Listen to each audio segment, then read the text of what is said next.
মুহূর্তে আছেন আপনাদের সবার প্রিয় ডক্টর আলিফ, এবং যার ঘটনা আপনারা সবসময় শুনতে চান, শুনতে পছন্দ করেন, শুনতে ভালোবাসেন, এবং আমন্ত্রণ জানাচ্ছি আমাদের আজকের এই এপিসোডে ঘটনা শেয়ার করার জন্য।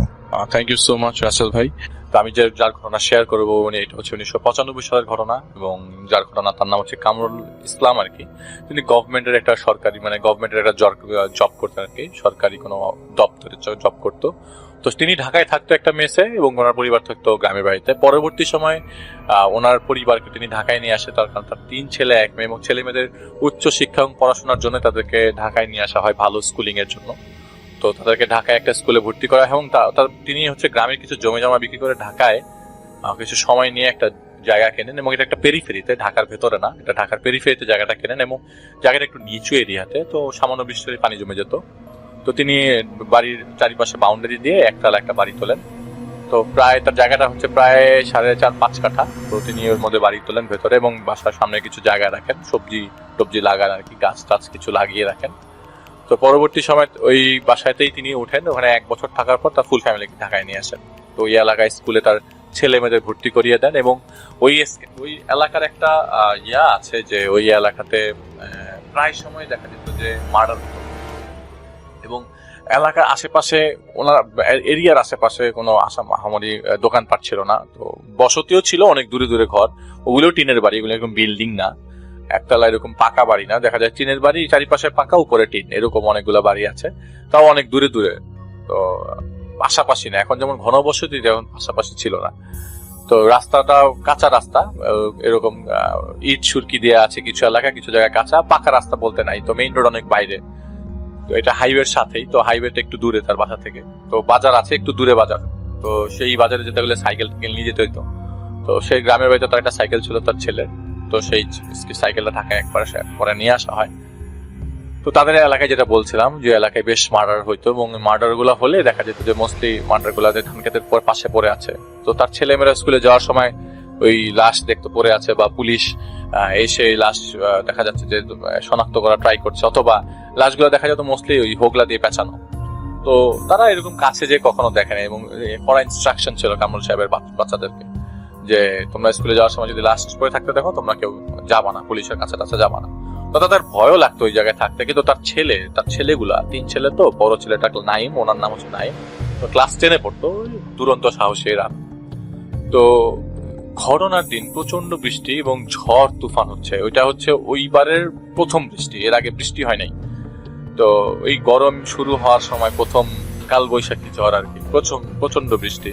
তো সেদিন রাতে অনেক বৃষ্টি হওয়াতে পানি জমে গেছে, তো তখনও বৃষ্টি হচ্ছে। তো রাত্রে 1টার দিকে এত বৃষ্টি, তো ইলেকট্রিসিটি নাই, আর ইলেকট্রিসিটি ডিভিশনটা এত উন্নত ছিল না ওইখানে। তো তার বড় ছেলে কি করলো, তার বড় ছেলের ওই ওটা কি বলে শাবল নিল, ঘরের ভেতর থেকে শাবল নিয়ে, ওই যেহেতু ভেতরে পানি জমে গেছে, তো তিনি কি করলেন, একটা গর্তের মতো করলেন গেটের পাশ দিয়ে, যেটা পানিটা বের হয়ে যেতে পারে। হঠাৎ করে ধূপ করে একটা শব্দ হলো যার বাড়ির পেছনের দিকে। তাদের কলা গাছটা নুয়ে পড়ার মতো, তিনি উকি মারলেন, উকি মেরে দেখেন কলা গাছটা নুয়ে পড়েছে। তো পেছনে গেলেন যে কাহিনী কি, কলা গাছটা এরকম নুয়ে পড়লো, ধূপ করে সাউন্ড হলো। আশেপাশে 100 ফিটের মধ্যে কোনো ঘর বাড়ি নাই। প্রিয় লিসেনার, আজকের প্রতিটি গল্প মন দিয়ে শোনার অনুরোধ রইল, কারণ আজ আপনাদের জন্য নিয়ে এসেছি বাছাই করা কিছু হাড়হিম করা বাস্তব অভিজ্ঞতা। এই ভয়ঙ্কর মুহূর্তগুলোর সাক্ষী হতে এখনই ভিডিওতে একটি লাইক দিয়ে চ্যানেলটি সাবস্ক্রাইব করে রাখুন, যাতে প্রতিদিন সবার আগে আমাদের এই রহস্যময় জগতের গল্পগুলো আপনার কাছে পৌঁছে যায়। আর হ্যাঁ, ঘটনাগুলো আপনার বন্ধুদের সাথে বেশি বেশি শেয়ার করুন, যাতে তারাও এই রোমহর্ষক অভিজ্ঞতার ভাগ পায়। তাহলে চলুন আর দেরি না করে চলে যাই আজকের ঘটনায়। এবং 100 ফিটের মধ্যে কোনো বড় গাছও নাই। তো তাদের জায়গাটা একটা ক্ষেতের থেকে কেনা, তো ওই জায়গা থেকে রোড গেছে, সাথেই রোড, একদম রোডের সাথেই। তো তিনি পেছনে যান, পেছনে গিয়ে দেখেন একটা ডেড বডি, অত কাছেও যায় নাই, কলা গাছটা নুয়ে আছে, এবং পাশ দিয়ে ডেড বডি একটা কলা গাছের পাতা ধরে পড়ে আছে আর কি। তিনি দৌড়ে ঘরের ভিতরে আসেন, এবং হাঁপাতে তার বাবাকে বলে, বাবা আমি এরকম একটা জিনিস দেখলাম, চলো। তো বাসার মহিলারা এবং ছোট ছেলেদেরকে ভেতরে রেখে তিনি একটা বড় ছেলে বাইরে যায়, শাবলটা হাতে ছিল। বাইরে যেয়ে দেখে কলা গাছটা ঠিকই নুয়ে আছে, কিন্তু ওখানে কোনো ডেড বডি নাই। তো পুরা বাড়ির চারিপাশটা তারা খোঁজার পরে অনেক চেষ্টা করে ডেড বডিটা খোঁজার, কিন্তু খুঁজে না। রাতের বেলা তারা মোটামুটি কামরুল সাহেব এবং নাইম ভাই দুইজনই সজাগ ছিল। সজাগ থাকার পরে পরের দিন সকালবেলা তারা থানায় যায়। থানাও অনেক দূরে। থানাকে জানার পরে থানার পুলিশ ওই জায়গায় আসে ভেরিফিকেশনের জন্য, ইন্টারোগেট করে, কিন্তু থানার পুলিশদেরকে উনি কোনো নির্দিষ্ট ইনফরমেশন দিতে পারে না, এবং থানার পুলিশ বলে ঠিক আছে, কোনো খবর পেলে আমি জানাবো।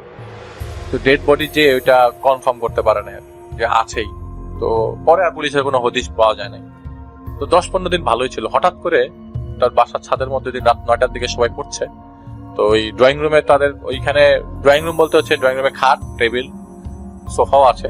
তো ওই ভাই পড়ছে আর কি ড্রয়িং রুমের মধ্যে, পড়াশোনা করতে করতে হঠাৎ করে তার রুমটা থেকে আবার গেট ডাইরেক্টলি জানালাতে দেখা যেত, এবং জানালার পাশেই তার টেবিল। তো তিনি পড়ছে, হঠাৎ করে ধুমধুম শব্দ ছাদের মধ্যে। তো তাদের বাসার বাড়ি দিয়ে একটা মই ছিল ছাদে ওঠার জন্য। তো তিনি কি করলেন, মইটা ধরে ছাদে উঠলেন। ছাদে উঠে দেখলেন যে কাহিনী কি, এত ময়লা কোথার থেকে আসলো, অনেক বিচ্ছিরি গন্ধ আসছে ময়লা থেকে, মানে কটকা গন্ধ আর কি। তো তিনি নিচে নামলো এবং বাবা হলো ছাদের উপরে কে জানি ময়লা ফেলাইলো, কিন্তু এই ময়লায় ছুঁড়ে ফেলতেও তো তাদের বাসার কাছে আসার লাগবে, কিন্তু এরকম কেউ মানুষ তো আসলে শব্দ পাবো, পাশে ধান ক্ষেত, কে ধান ক্ষেত মারায় বাসার ছাদের উপর ময়লা ফেলবে। তো তিনি কি করলেন, বাবাকে বললেন, ওই দিন রাতের বেলা ওনার আশ্বস্ত করলেন সবাইকে, আরে ভয় পায় না, কোনো কিছু না, ময়লা টয়লা হয়তো কেউ ফালাই গেছে, যাই হোক ছুঁড়া ফালাইছে। তো যাই হোক, উনি পরের দিন সকালবেলা এটার কোনো গুরুত্ব দেয় না। তো ওই দিন রাতে বৃষ্টি হচ্ছিল, সেদিন ঘটনার ওই এরপর আরেকদিনের ঘটনা, ঘটনার দিন বৃষ্টি হচ্ছিল, এবং তিনি ওইরকম ভাবে পড়ছিলেন রাত 10টা, 9:30, 10:30 দিকে। হঠাৎ করে ধুপ করে একটা শব্দ, উপর থেকে যদি জাম্প করে অথবা বস্তার মতো জিনিস ফেলে, এরকম শব্দ। তো তিনি ওই রুমের মধ্যে শুধু তিনিই ছিলেন, আর কেউ ছিল না, নাইম ভাই ছিলেন। তো তিনি দেখলেন যে একটা ডেড বডির মতো পড়ে আছে তাদের গেটের সামনে, গেটের বাউন্ডারির ভিতরে। তো তিনি আব্বা বলে চিৎকার করে তিনি গেটের সামনে কাছে যান। তো তিনি দেখছেন, তিনি যতই কাছে যাচ্ছেন ততই জিনিসটার মানে আকৃতি চেঞ্জ হচ্ছে। তিনি কাছে যে দেখেন এটা গাছের ডাল। অবাক হয়ে যায়, এত বড় গাছের ডাল, এত মোটা গাছের ডাল কে ফেলাবে, কোথার থেকে, আশেপাশে তো সুউচ্চ ভবনও নাই। তিনি খুব ভয় পেয়ে যান, তার বাবাকে বলেন, বাবা এই কাহিনী, কি অবস্থা। তো রাতের বেলা সবাই ঘুমায় এবং সজাগ থাকে তারা রাতে, মানে নাইম, স্পেশালি নাইম ভাই খুব মানে রাতের বেলা ঘুমাই নেই বলতে গেলে, কারণ তিনি নিজে দেখেছেন, তো বাকি কেউ দেখে নাই। ওই গাছের ডালটা ঘরের সামনে কিন্তু পড়ে আছে, ওইটার ব্যাপারে আর কিছু না। পরের দিন সকালবেলা ওই গাছের ডালটা ঘরের সামনে পড়েই ছিল, কিন্তু চিৎকার চেঁচামেচিতে ঘুম ভাঙে। পরের দিন শুক্রবার থাকায় তারা ঘুম থেকে একটু দেরি করে ওঠে, 10:30, 9:30 দিকে ওঠে। ঘুম থেকে উঠে থেকে চিৎকার চেঁচামেচি, আশেপাশে মানুষের ভিড়। তো তারা দরজা খুলে, কামরুল ইসলাম দরজা খুলে দেখেন পুলিশ দাঁড়িয়ে আছে, আশেপাশের লোকজনও ভিড়। তাদের গেটের বাইরে দেয়ালের সাথে হেলান দেওয়া একটা ডেড বডি পাওয়া গেছে, এবং ডেড বডিটার হাত নাই। তো তারা দেখছে ডেড বডিটার সামনে একদম, ডেড বডি হোগলা দিয়ে তখনও পেঁচানো শুরু করে নাই। তো পুলিশ জিজ্ঞেস করে, আপনার বাসার সামনে এরকম ডেড বডি আসলো কোথা থেকে? তো বলে যে ভাই দেখেন, এখানে তো অনেক সময় ডেড বডি পড়ে থাকে, আমরা কিভাবে বলবো। তো তারা আবার স্বীকার করে না নাইম ভাই যে আগের দিন রাতের বেলা কি দেখছে বা কিছু একটা, কিছু বলে না। নাইম ভাই চালাকি করে জিনিসটা বলে না। আবার কোথা থেকে পুলিশ কি ধরনের কোয়েশ্চেন জিজ্ঞেস করে, তুই বাঁচার জন্য এই জিনিসটা তিনি অ্যাভয়েড করে যান। তো পরে ওই পুলিশ লাশ নিয়ে যায়, এবং এই লাশের জন্য কোনো নাকি পরে খবর নিয়েছিল, এবং জিডিও করা ছিল। উনি বলেছে, আমি দেখেন, আমি কয়েকদিন আগে জিডিও করেছিলাম এই বিষয়ে, এরকম একটা জিনিস, তো কাহিনী কি। তো পুলিশ বলে যে আসলে এই লাশটা তো কেউ ক্লেম করতে আসে নাই, পরে সরকারি ওয়েতে দাফন করে দেয়। তো ওনারা বাসাতে এই ঝামেলা এরকম, এরপর থেকে বাসাতে ধূপ ধূপ শব্দ, ছাদের উপরে প্রায় সময় ময়লা পড়ে থাকতো। ইভেন ময়লা মাঝে মাঝে দেখা যেত গেটের সামনে ময়লা পড়ে আছে। তো প্রথম মনে হতো যে বিড়াল হয়তো ময়লাগুলা টেনে হিচড়ে নিয়ে আসছে বা কিছু একটা, কিন্তু এরকম হওয়ার কথা না আর কি। এত বেশি ময়লা বিড়াল টেনে হিচড়ে নিয়ে আসবে না, মাংস, হাড়, গোড় এগুলি টেনে নিয়ে আসবে না। তো উনি কি করলো, পরে একজন কবিরাজকে ডাকলো। তো ওই কবিরাজকে নিয়ে আসার সময় কবিরাজকে বাস স্ট্যান্ড থেকে আলাদা করে নিয়ে আসতে হচ্ছিল। তো কবিরাজ দূর থেকে বাসা দেখে বলে যে না, আমি বাসায় ঢুকবো না। কেন, কি হয়েছে? বলে যে না, বাসায় ঢুকবো না, আপনার অন্য কাউকে দেখান, এ বাসায় আমি ঢুকবো না। তো কবিরাজ ওখান থেকে চলে যায়। তো তার কামরুল ইসলাম সাহেবের ওয়াইফের শালা, তিনি চিটাগং থেকে আরেকটা লোক নিয়ে আসে, হুজুর মাওলানা নিয়ে বাসায় আসে। উনি চিটাগং এর বাড়ি, কিন্তু উনি ওই মুহূর্তে ঢাকায় ছিল। তো উনি 1 মাসের মতো ঢাকায় থাকবে, একটা কি কিছু একটা ছিল, কাজের মধ্যে ছিল। তা যাই হোক, উনি বাসায় ঢোকার পরে বলে যে আপনাদের বাসাটা তো আসলে ময়লাগুলো একটু সাফ করেন, আর বাসাটা তৈরি করার সময় আপনাদের তো বাঁধা হয় নাই, বাসাটা বাঁধেন নাই।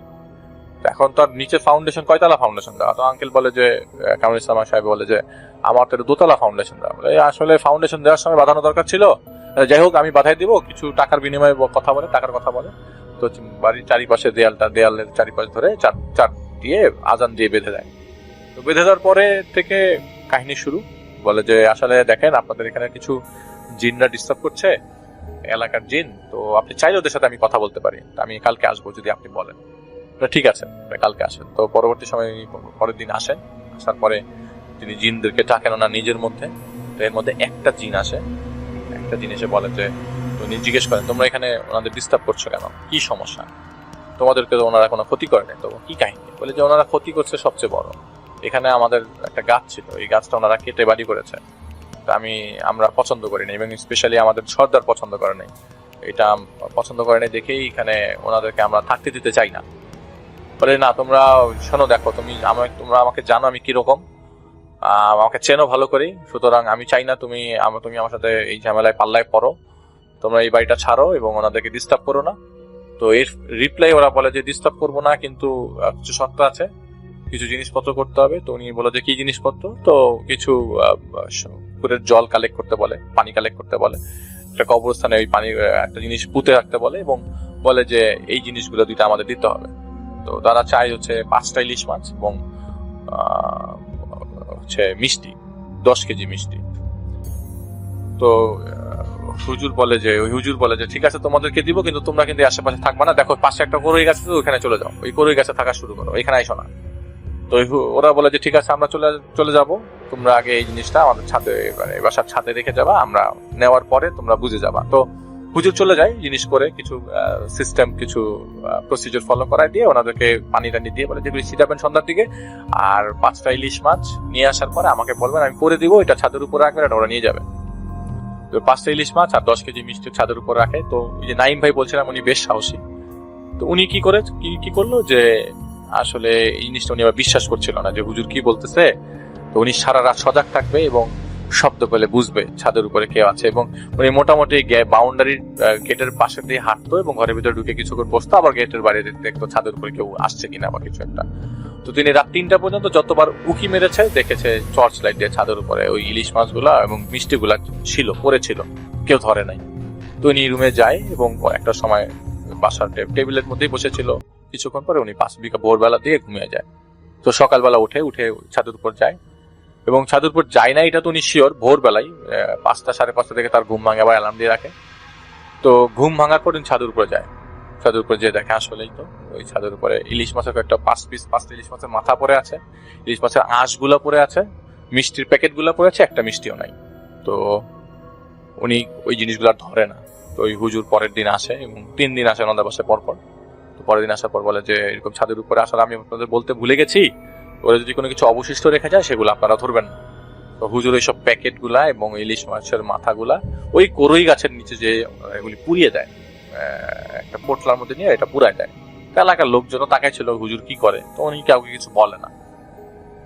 তো হুজুর বলে যে ঠিক আছে আমার কাজ শেষ, আমি চলে যাই, যদি কোনো প্রবলেম হয় জানাবেন, আর এইসব জিনিসগুলো আগামী 15 দিন ফলো করবেন। তো ওনাদের 15 দিনের জন্য কিছু পানি পড়া দিয়ে যায়, সবাইকে আমল করতে দিয়ে যায়। তো হুজুর চলে যায়। তো ওই 15 দিন কেন আর পর থেকে কখনো কিছু হয় না, এবং হুজুরকেও ডাকার লাগে না।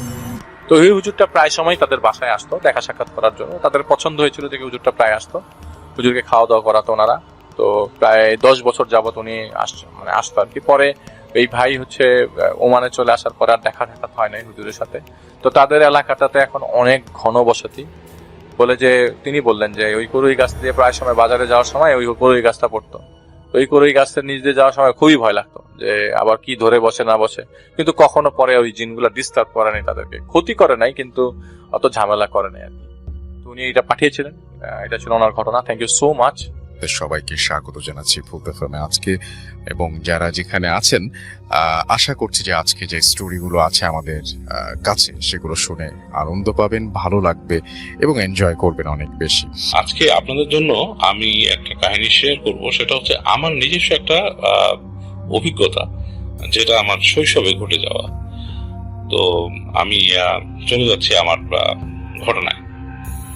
তো তখন আমি খুব ছোট, ক্লাস 2তে পড়ি এবং সময়টা ছিল আর কি অনেক আগে, মানে আমার 2তে পড়ার সময়, এটা 80-র দশকের সময়।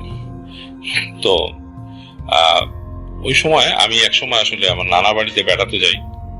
তখন আমার নানা কিছুদিনের জন্য গ্রামের বাড়িতে গিয়েছিলেন আর কি। ওনাদের প্রপার্টি দেখাশোনার জন্য। তো ওই সময় কিছু জমি জমা সংক্রান্ত কাজে আমার মাও যান ওখানে, এবং আমি যেহেতু আমার নানির সাথে অনেক ইন্টিমেসি ছিল, ছোটকাল থেকে নানির কাছে বড় হয়েছি, তো আমি থাকতে চাই। আর আমার নানিও রেখে দেন আমাকে, বলে যে থাকুক আমার কাছে, 1 মাসের জন্য থাকুক। 1 মাস তো বলে না, বলে থাকুক কিছুদিন। তো তখন ছুটির সময় ছিল, এবং আমার আম্মুও রেখে আসেন আমাকে নানুর রিকোয়েস্টে। তো যাই হোক, ওই সময়টাই আসলে আমার বাংলাদেশের গ্রাম সম্বন্ধে যতটুকু উপলব্ধি হওয়া বা যাই দেখেছি বা যতটুকু জেনেছি ওই সময়টাতেই জেনেছি। আমি বেশ কিছুদিন ছিলাম, প্রায় মাসখানেকের মতো গ্রামে ছিলাম।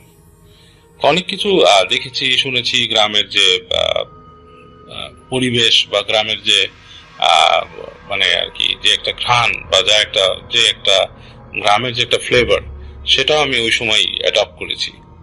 তো যাই হোক, এরকম সময়কারই একটি ঘটনা। আমার নানা বাড়ি যে অঞ্চলটা ছিল, ওটা ছিল আসলে সনাতন ধর্মাবলম্বীদের গ্রাম। বেসিক্যালি ওখানে হিন্দু মেজরিটি অনেক বেশি ছিল সেখানে। তো এই সময়টা যখন করে কথা বলছি, তখন ছিল আসলে সরস্বতী পূজার সময়। তো আমি বিকেলে ঠিক সন্ধ্যার দিকে আমার ছোট মামা বেড়াতে যায় গ্রামের বাজারে ওনার বন্ধুদের সাথে। তারা ওখানকার স্কুল কলেজে কোথাও একটা পড়ে, আমি ঠিক মনে করতে পারছি না, মোস্ট প্রবাবলি কলেজে বা সামথিং লাইক দ্যাট পড়তো আর কি। তো বেড়াতে যায়, তো ওখানে যে ওনারা ঘোরাফেরা করছে, আমাকে সাথে করে নিয়ে যায়, আমি ওনাদের সাথে যাই। তো ঘোরাফেরা করতে করতে এক সময় সন্ধ্যা ঘনিয়ে রাত চলে আসে, এবং রাতেও বেজে যায় 7টা 8টা, এরকম 8টার মতো বেজে যায়। তো আমার কাছে ঠিক, আমি মানুষ হিসাবে আসলে খুব একটা এনজয় করতে পারছিলাম না ওনাদের আড্ডাটা, ভালো লাগছিল না আমার কাছে। ছোট মানুষ বা আমার কিউরিয়াসিটির সাথে মিল ছিল না। তো আমি তখন চিন্তা করি যে আমি বাড়ি চলে আসবো, বাসায় চলে আসবো। আমি মামাকে বলি, মামা আসতে চাচ্ছে না, বলে যে না। আমি তখন বললাম না, আমি চলে যাব, আমি চলে যাই তাহলে। তো কি মনে করে মামা বললো, আচ্ছা তুই যেতে পারবি, যা। আমি বললাম ঠিক আছে। তো একটা জিনিস বলে রাখি, ছোটবেলা থেকে এই ভৌতিক ব্যাপারে আমার সাহস খুব বেশি রকম ছিল আর কি।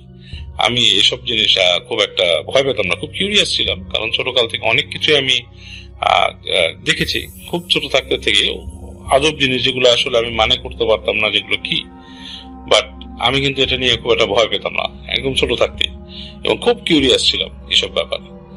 তো যাই হোক, তা আমি তখন রওনা দিই বাজার থেকে। আমার সাথে একটা টর্চ লাইট ছিল, ফ্ল্যাশ লাইট, যেটা হচ্ছে 2 ব্যাটারি একটা টর্চ লাইট, সেটা পিছিয়ে লেখা ছিল সিগাল। ওই সময়কার যারা আছেন তারা যদি মনে করতে পারেন, এক ধরনের একটা ফ্ল্যাশ লাইট পাওয়া যেত চিকন, 2 ব্যাটারি।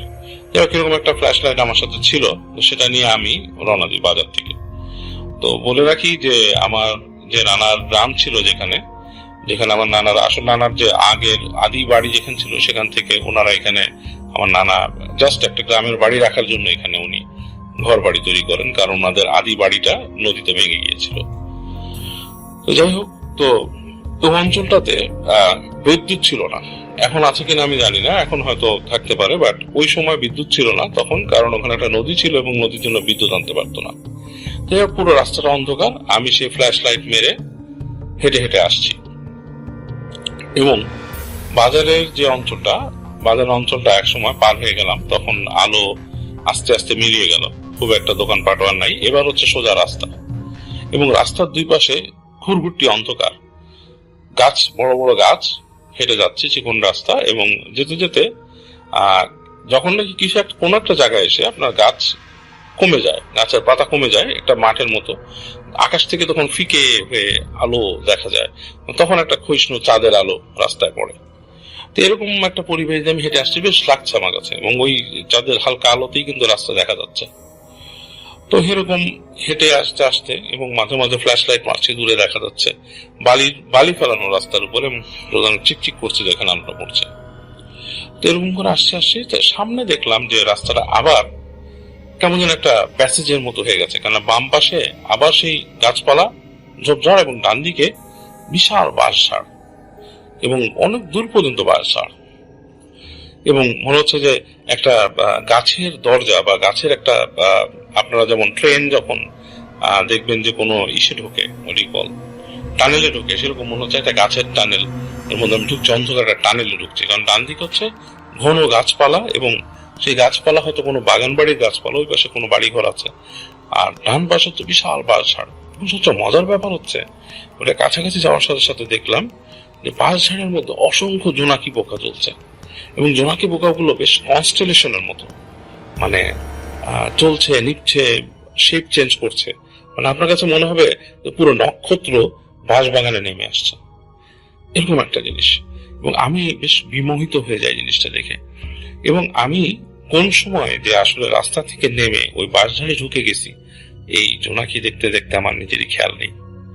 তা আমি হেঁটে যাচ্ছি আস্তে আস্তে আস্তে আস্তে পা ফেলে ফেলে, ফ্ল্যাশ লাইটও জ্বালাচ্ছি না আসলে, এবং মানে সামনে বাস পড়ছে ফাঁকা জায়গা। তো এরকম যেতে যেতে একটা জায়গায় বেশ খানিকটা যাওয়ার পরে হঠাৎ করে মনে হলো যে একটা ফাঁকা জায়গা, এবং সেখানে মনে হলো যে কিছু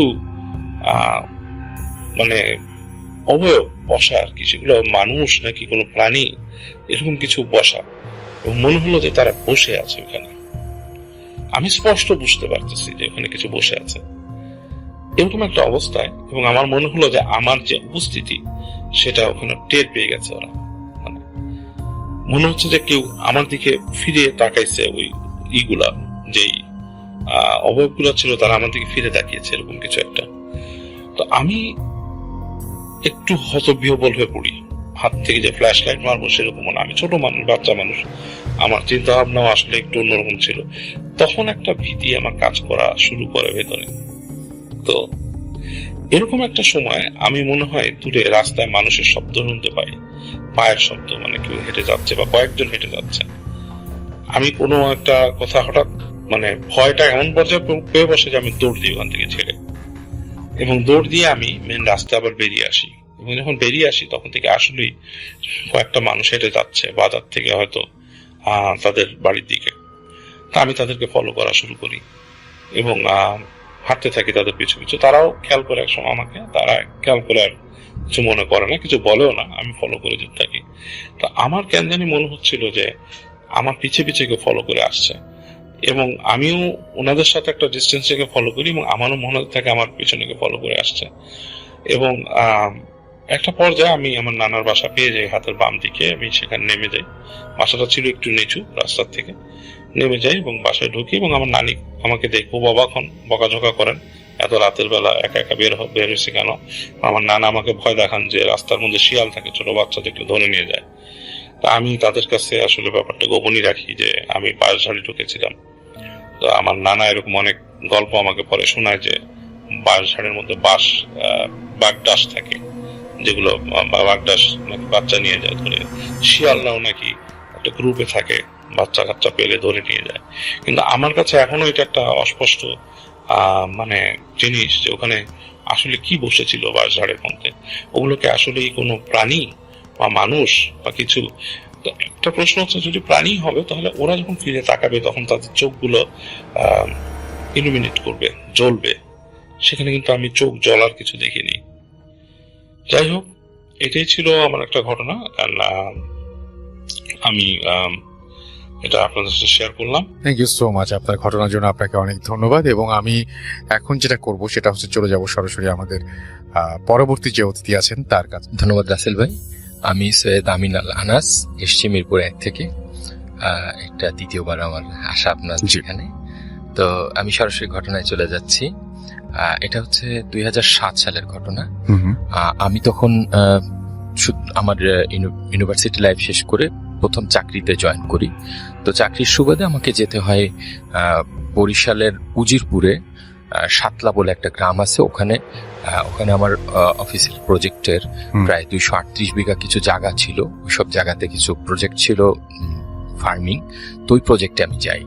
তো জীবনে প্রথমবার যখন ওখানে যাই, তো মোটরসাইকেলে করে গেলাম। যাওয়ার পরে ওখানে প্রজেক্টের বাইরে একটা অফিস ছিল যেখানে ওদের আরো অন্যান্য কাজের জন্য যারা স্টাফ তারা থাকে। তো আমি ওখানে যে থাকার জন্য গেলাম, এবং গেস্ট হাউস আছে ওখানে। তো ওই রুমে আমি অবস্থান করলাম। তো সে সময় ছিল রোজার মাস। আমি ইফতারের পরে মোটামুটি ঈশার নামাজ পড়ে শুয়ে পড়লাম, যেহেতু জার্নি করে এসেছি, পরদিন আবার প্রজেক্টের ভিতরে ঢুকতে হবে। তো আমি শোয়ার পরে জাস্ট 15-20 মিনিট পরেই আমার কি মনে হলো কেউ যেন আমাকে ধাক্কা দিল। তো তো আমি প্রথমে ভাবলাম যে সাধারণত ঘুম যখন মানুষ শুরু করে তখন ঘুমের দু একটা স্টেজ আছে, আলফা বিটা এরকম কিছু স্টেপ আছে। তো আমি ভাবছি মনে হয় ওই ধাক্কাটা খেয়েছি আমি। তো এরপরে আবার ঘুমানোর চেষ্টা করলাম, যেহেতু ক্লান্ত ছিলাম আবার ঘুমিয়ে পড়লাম এবং কিছুক্ষণ পর আবার ধাক্কা খেলাম। এবারও আমি সেরকমই ভাবছি, বাট তৃতীয়বারে যখন আমি ধাক্কা খেলাম তখন আমি দেখলাম যে ধাক্কাটা খেয়ে যেই চোখ খুলতেছি সামনে কিছু লাইটিংসের মতো, রঙিন লাইট যেরকম জ্বলানেবা করে ওরকম কিছু লাইটিংসের মতো কিছুক্ষণের মধ্যে মিলিয়ে যায়। তো তৃতীয়বারও ভাবলাম হয়তো এটা দুর্বলতা, তারপরেও একটু কেমন লাগলো। এরপর চতুর্থবার যখন হলো তখন আসলে বুঝলাম যে সামথিং রং। তখন যেহেতু নতুন জায়গা, ওখানে পাশের রুমে একটা ইঞ্জিনিয়ার ছিল আমাদের পরিচিত আমার এলাকার, তো ওকে আমি ডাক দিলাম, আকাশ নামক নিজাম।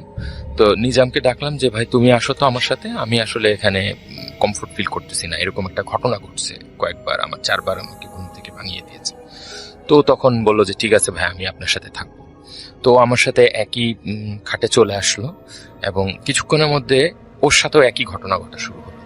তো অলমোস্ট সেই রাত্রে 7 থেকে 8 বার এরকম ঘটনা ঘটার পর আমরা সিদ্ধান্ত নিই ওই রুমে আমরা থাকবো না এবং আমরা অন্য রুমে চলে যাই।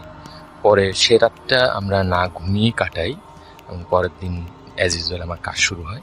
তো ওখান থেকেই আরেকটা ঘটনার কানেক্টেড, সেটা হচ্ছে যে আমরা যে রাস্তা দিয়ে খুলনা থেকে যেতাম, এর মধ্যে আপনারা আগের পর্বেও আমি শেয়ার করেছিলাম যে খুলনায় রূপসা ব্রিজের পরে ক্ষুদির বটতলা বলে একটা জায়গা আছে, ওখান থেকে নোয়াপাড়া মোড়, এই জায়গাটুকু খুবই ভয়ঙ্কর এবং এখানে প্রায় অস্বাভাবিকভাবে অ্যাক্সিডেন্ট হয়। রাস্তায় কোনো আঁকা বাঁকা নেই, কিন্তু সড়ক বিভাগ থেকে দেখবেন লেখা আছে দুর্ঘটনা প্রবণ এলাকা। এবং এখানে ঘটনাগুলো এরকম ঘটে যে অনেক সময় দেখা যায় যে আপনি বিশেষ করে রাত্রে 12টার পরে, 11:30 12টার পরে এবং ভোর রাত্রের দিকে ঘটনা এরকম হয় যে আপনার সামনে হঠাৎ করে আপনি গাড়ি চালাচ্ছেন, হঠাৎ করে কোনো একজন পাগল বেশি কেউ বা বয়স্ক কেউ এসে দাঁড়িয়ে পড়বে। আপনি যখন গাড়িটা কড়া ব্রেক করতে যাবেন হয়তো গাড়ি নিয়ন্ত্রণ থাকবে না বা পিছনের গাড়ির সাথে লেগে যাবে, এরকম অসংখ্য ঘটনা ঘটছে। এবং ওখানকার যে সমস্ত পেট্রোল পাম্প আছে তাদের কাছে আপনার ওই এলাকায় যারা আছেন তারা যে জিজ্ঞেস করলে জানতে পারবেন এরকম ঘটনাগুলো প্রায় ঘটে ওখানে। তো যাই হোক, এই ঘটনাগুলো আমি জানতাম। এমনই সময় ওই যেহেতু আমার ওখানে যে যাওয়া আসা করতে হয় বরিশালে, তো এরকমই একটা রাত্রে আমার আসতে দেরি হয়ে গেছে। সেদিন 11:30 বাজে রাত। তো আমি মোটামুটি ওই যে 8-10 কিলোমিটার রাস্তার প্রায় 80% চলে আসছি, দূর থেকে রূপসা ব্রিজের আলো দেখা যাচ্ছে। এমন সময় হঠাৎ করে আমার গাড়ির সামনে ওই একজন একটু পাগলের বেশে একজন বয়স্ক নারী উনি চলে আসেন। তো আমি খুব কষ্টে কন্ট্রোল করি, কিন্তু দেখি কি যে আমি জাস্ট ওনার গার উপর দিয়ে হয়তো চলে গেলাম বা ওনাকে ধাক্কা দিলাম, বাট আমি কিছু বুঝতে পারলাম না। তখনও কিন্তু আমার মাথা ওইভাবে কাজ করেনি। বাট যখনই আমি ওনাকে ক্রস করতেছি, মানে মানুষের স্বাভাবিক চলা বরসত, বিশেষ করে যারা গাড়ি চালান তারা কিন্তু এরকম ঘটনা ঘটলে যে এরকম উদ্ভট ভাবে আসে তার উপর একটু রাগ করে। তো আমি একটু রাগ করে চিৎকার করছি। এই যেই চিৎকার করলাম সাথে সাথে মনে হলো কেউ আমার গলায় আগুনের ছেঁকা দিল। তো তখন আমার মনে পড়ে গেল যে আসলে ঘটনা তো এই জায়গার তো সেই ঘটনাগুলো ঘটতেছে আমার সাথে। তখন আমি প্রচন্ড জোরে মোটরসাইকেল চালানো শুরু করি এবং দ্রুত রূপসা ব্রিজের টোল প্লাজায় চলে যাই। যে সাথে সাথে মোটরসাইকেল রেখে আমি টোল প্লাজায় যারা ছিল ওনাদেরকে বললাম যে আমার গলা চলতেছে, আপনারা দেখেন এখানে কি হয়েছে। ওনারা বলতেছে আপনার এখানে কোনো স্পটই নাই। তারপরে আমিও খেয়াল করে দেখলাম কোনো স্পট নাই। তো ওনারা বললো যে যদি পোকা বা কোনো কিছু লেগে জ্বলতো তাহলে তো এখানে লাল মানে আপনার হয়ে যেত, স্পট পড়তো, কিন্তু এগুলো কিছুই লাগেনি। বাট আমি প্রচন্ড মানে ওই সময় ফিল করতেছিলাম যে আগুনের ছেঁকা দেয়া। তারপরে ওখান থেকে পানি দিয়ে কিছুক্ষণ ভালো হলো, এরপরে শহরের ভিতরে আমি ঢুকলাম। আচ্ছা, তো এরপরে আরেকটা ঘটনা আছে, সেটা হচ্ছে যে আমাদের হলো ওই প্রজেক্ট রিলেটেড ঘটনা। সেটা হচ্ছে যে আমরা হচ্ছে ওখানে আমাদের মাছ ধরার জন্য পানি সেচ করা লাগতো। তো যেহেতু এটা বিল এলাকা, প্রচুর মেশিন ব্যবহার করতে হতো, না হলে পানি আবার এসে চলে আসতো। তো বড় বড় মেশিন ছিল, সেচ মেশিন। তো এই মেশিনগুলো অপারেট করার জন্য মেশিন ম্যান ছিল একজন, ওনার নাম ছিল জয়নাল। তো মেশিন ম্যান জয়নাল, আমি এরকম প্রজেক্ট ভিজিটে গেছি, যাওয়ার পরে মেশিন ম্যান জয়নাল আমাকে বলতেছে যে ভাই আপনার এখানে কিছু গার্ড আছে যারা বিভিন্ন ধরনের কথাবার্তা ছড়াচ্ছে, এখানে নাকি বড় বড় মানুষদের দেখা যায় সাদা জামা পরা ইত্যাদি ইত্যাদি, অর্থাৎ ভৌতিক কিছু বিষয় হচ্ছে ওখানে, এরকম কিছু একটা বলে উনি বেশ রাগ করলেন এবং আমাকেও বললেন যে আপনারা এসব কি শুরু করছেন। তারপরে আমার লোকজনের উপর একটু গালি দিলেন। তো আমি ভাবলাম যে স্থানীয় লোক এসব বলছে, থাক। তখন হলো মাগরিবের আজান হচ্ছে, আমি বললাম আমি নামাজ পড়ো, আমি চলে আসি। আমি যখন ব্যাক করতেছি, ওটা অনেক বড় জায়গা, তো ব্যাক করে আমাদের যে স্টে করার রুমটা ছিল ওর কাছাকাছি আসতেই পিছন দিয়ে চিৎকার শুনলাম। তো পিছনে ফিরে দেখি যে সবাই ধরাধরি করে জয়নালকে নিয়ে আসতেছে। তো ওনাকে নিয়ে আসার পর জানা গেল যে ওই মেশিনগুলো সাধারণত যেহেতু মাটির পাড়, এই পাড়ের উপর দিয়ে নিয়ে যাওয়ার জন্য এক ধরনের হাতে তৈরি চাকাওয়ালা গাড়ি ব্যবহার করা হয়, ট্রলির মতো। তো ওইগুলোর চাকাগুলো বেয়ারিং টাইপের, আর ওগুলো থাকে হচ্ছে ওই 8 ইঞ্চি থেকে 10 ইঞ্চি গজাল ব্রেক বলে, ওই ব্রেক দিয়ে চাকাগুলো লাগানো থাকে। এবং 8-10 জন লোকই জয়নাল সহ ওইটা টেনে আনতেছিল। বাট জয়নালের হঠাৎ করেই ওই চাকা খুলে ব্রেকটা তার পায়ের পাতায় এ মাথা ও মাথা ঢুকে যায় এবং সাথে সাথেই সে জ্ঞান হারায়। তো আমার কাছে মনে হচ্ছিল যে আসলে সে কিছুক্ষণ আগে এই সমস্ত নিয়ে অনেক আজেবাজে কথা বললো এবং সাথে কিছুক্ষণের মধ্যে এই ঘটনাটা তার সাথে ঘটলো। এবং পরে তার কাছে শুনছি যে সেও মিলাতে পারেনি যে কেন তার সাথে এরকম হলো, কারণ তার যে মেশিন বা সে সবসময় এগুলো চেক করে, এরকম একটা দুর্ঘটনা ঘটার কথা না। তার সে প্রায় 35 বছরই কাজ করছে। তো এই ছিল মোটামুটি আমার ঘটনা। আর মুহূর্তে আছেন আপনাদের সবার প্রিয় ডক্টর আলিফ, এবং যার ঘটনা আপনারা সবসময় শুনতে চান, শুনতে পছন্দ করেন, শুনতে ভালোবাসেন, এবং আমন্ত্রণ জানাচ্ছি আমাদের আজকের এই এপিসোডে ঘটনা শেয়ার করার জন্য। Thank you so much Rasel ভাই। সেকেন্ড যে ঘটনাটা সেটা বাংলাদেশ থেকে অনেক দূরে, জি, আমেরিকার ঘটনা আর কি। তো যার ঘটনা বলবো তিনি আমার থেকে বয়সে অনেক বড়। তো আমি জাফর আঙ্কেলই বলছি। ঘটনাটা তার ছেলের কাছ থেকে রিসেন্টলি পাওয়া।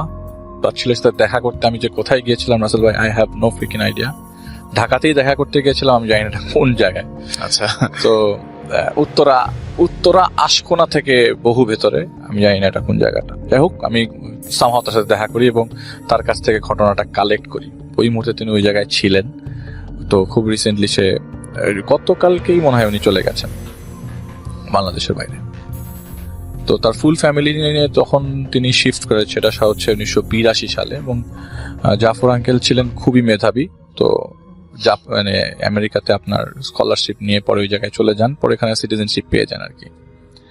তো এক পর্যায়ে ঘটনা বলছি, তো ওখানে প্রায় 5-6 বছর থাকার পর 1988 সালে বন্যার সময় তিনি বাংলাদেশে আসেন একটা রিকোয়েস্টে। তার মা তাকে দেখতে যাচ্ছিলেন, তার মার স্টমাক ক্যান্সার ধরা পড়ে।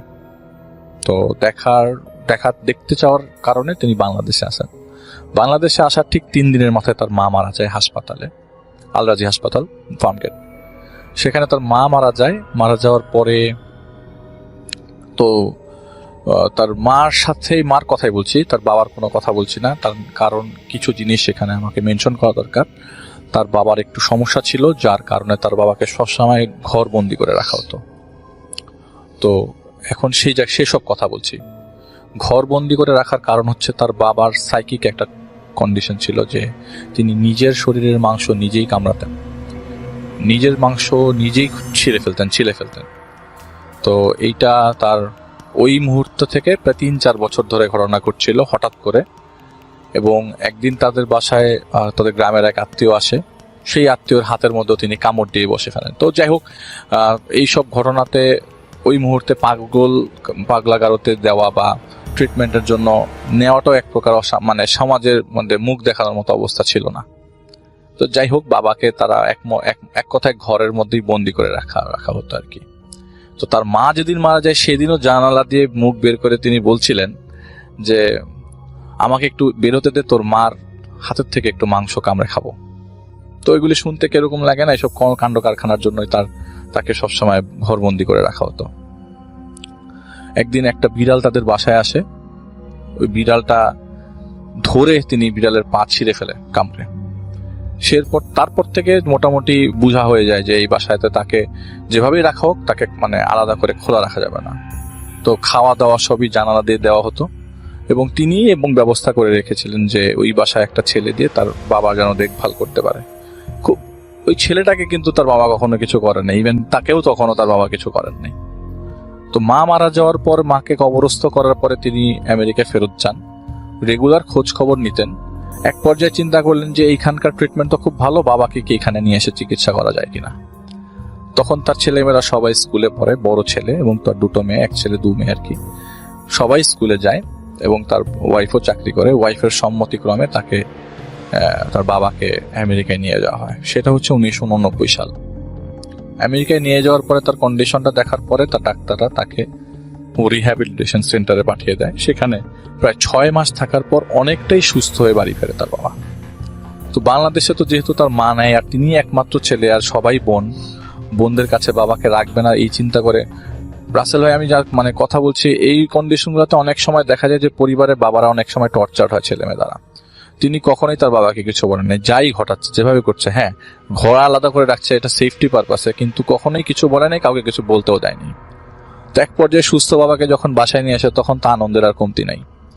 ওই বাসাতে থাকা অবস্থায় প্রথম 1 মাস কিছু ঘটে নাই। পরবর্তী সময় একদিন, সেদিন আপনার বরফ পড়ছিল, তো একটা সময় ঘোষণা আসে যে বরফ খুব বেশি বেড়ে যাবে। তার ওয়াইফ তখন ডাউন টাউনে গিয়ে আপনার শপিং এর মানে বাজার করতে গিয়েছে আর কি তার বাসার থেকে। তো ওই মুহূর্তে দাদা ছিল, মানে জাফরুল্লাহ সাহেবের বাবা ছিলেন, আর জাফরুল্লাহ সাহেবের ছোট মেয়েটা বাসায় ছিল। বাসায় আসার পরে ওই জাফরুল্লাহ সাহেবের ওয়াইফ বাসায় যখন ঘরে ঢোকে, আঙ্কেলের ওয়াইফ, তখন দেখা যায় তার ছোট মেয়ের হাত থেকে ফিনকি দিয়ে রক্ত পড়ছে। আর মেয়েটা দৌড়ে এসে বলে যে আমাকে দাদা এখান থেকে কামড় দিয়ে মাংস উঠিয়ে ফেলেছে। সরি রাসেল ভাই। তো ওই পর্যায়ে তখন হাসপাতাল নিয়ে মেয়েকে চিকিৎসা করানোর পরে বাবাকে আবারও রিহ্যাবে পাঠিয়ে দেওয়া হয়। কিন্তু রাসেল ভাই কন্টিনিউয়াসলি এরকম রিহ্যাবে রাখাও তখন ওই সময় মানে খরচ অনেক বেশি ছিল। তো পরবর্তী সময়ে তার বাবাকে যখন আবার সুস্থ করে নিয়ে আসা হয়, সেদিনটা ঈদের দিন ছিল। মানে ফ্যামিলিতে যখন বাবা মার খুব দরকার হয়, ঈদের দিন সবচেয়ে বেশি। ঈদের দিন সবাই ফ্যামিলির তার বাবা মাকে মিস করে। তো বাবাকে নিয়ে ঈদের 2-3 দিন আগে নিয়ে আসা হয় এবং ঈদের দিন এই অকারেন্সটা তার বাবা ঘটিয়ে ফেলে। ঈদের দিন সকালবেলা সবাই একসাথে খাচ্ছিল, এমন সময় তার বাবা প্লেটের টেবিলের উপর একটা ছুরি ছিল রাসেল ভাই, সাথে সাথে তার ছেলের পেটের ভিতরে ঢুকিয়ে দেয়, মানে একদম অকারণে, হঠাৎ করে। ও মাই গড। পেটের ভিতরে ঢুকিয়ে দেওয়ার সাথে সাথেই সে ওই রক্ত দেখছে আর হাততালি দিচ্ছে। সাইকিক কন্ডিশনটা হঠাৎ করে আবার তখন ধরা পড়ে গেল আর কি। হাসপাতালে নিবে কি, পুলিশকে কেস করবে কি, তাকে হাসপাতালে নিয়ে ট্রিটমেন্ট করিয়ে সপ্তাহখানেকের মধ্যে তার বাবাকে একটা জায়গায় বেঁধে, হাত পা বেঁধে রাখা হয়েছিল অলমোস্ট। পরবর্তী সময় কেস করবে, হাত পা বেঁধে রাখা অবস্থা দেখা যায় তার বাবা অলমোস্ট বেডে পড়ে গেছে, আর মুভ করতে পারছে না। ডক্টর এসে দেখলো এবং তার ওয়াইফকে অনেক রিকোয়েস্ট করলো, এবং রিকোয়েস্ট করার পর বললো যে আমি আমার বাবাকে বাংলাদেশে পাঠিয়ে দিব, তুমি আলাদা করে পুলিশের কোনো কেস করো না, এটা সিম্পল একটা অ্যাক্সিডেন্ট হিসেবে বলো। তার ওয়াইফকে সে কোনোভাবে কাকুতি মিনতি করে রিকোয়েস্টটা করে রাখে আর কি। তার বাবাকে তখন ওই মুহূর্তে পুলিশে দেয় না, নিছক একটা অ্যাক্সিডেন্ট বলে হসপিটালে চালিয়ে দেয়। বাসায় যখন ট্রিটমেন্ট করে বাসায় আসে, তখন তার বাবা বিছানায় পড়া, মুভমেন্ট নাই, বলতে গেলে জিরো। হয়তো কোনো কিছু একটা হিট করেছে তার মাথার মধ্যে, সে তার ছেলের পেটে ছুরি ঢুকিয়ে দিয়েছে, কোনো ধরনের মুভমেন্ট নাই। ডাক্তার বলেছে যে লিভারটা চলে গেছে, অলমোস্ট সব পচে গেছে লিভারটা, অবস্থা খুবই খারাপ, এই লোক খুব বেশি দিন বাঁচবে বলে মনে হচ্ছে না। তখন সে প্রচন্ড কষ্ট পাচ্ছে, বিছানার মধ্যেই খুবই কষ্ট পাচ্ছে। পরের দিন তার বাবাটা মারা যায়, ঠিক পরের দিন মারা যায়।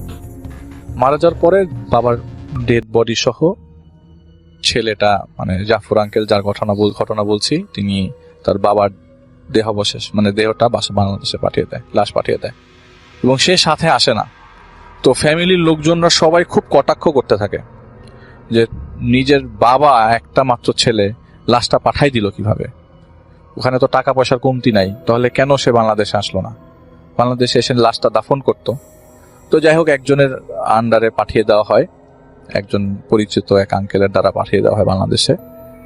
তো তার ছেলেমেয়েরা খুব আতঙ্কে থাকতো, কারণ বাবা মৃত্যুর পরে জাফর আঙ্কেলের কন্ডিশন নিয়ে ঘটনা শুরু হয়েছে। তিনি কারোর সাথে কোনো কথা বলতেন না, চোখ বন্ধ করে বাসায় থাকতেন। ফ্রাস্ট্রেশনের লেভেল যদি চরমে থাকে, সেই পর্যায়ে পৌঁছে যান। তো বাবার এইসব কন্ডিশন, আর তিনি জব ছেড়ে দেন, একটা রেস্টুরেন্টে মাঝে মধ্যে যে কফি খেত সেখানে যাওয়া বন্ধ করে দেন, সকালবেলা উঠতে হাঁটতে যেত সেখানে যাওয়া বন্ধ করে দেন, ওয়েট বাড়ছে।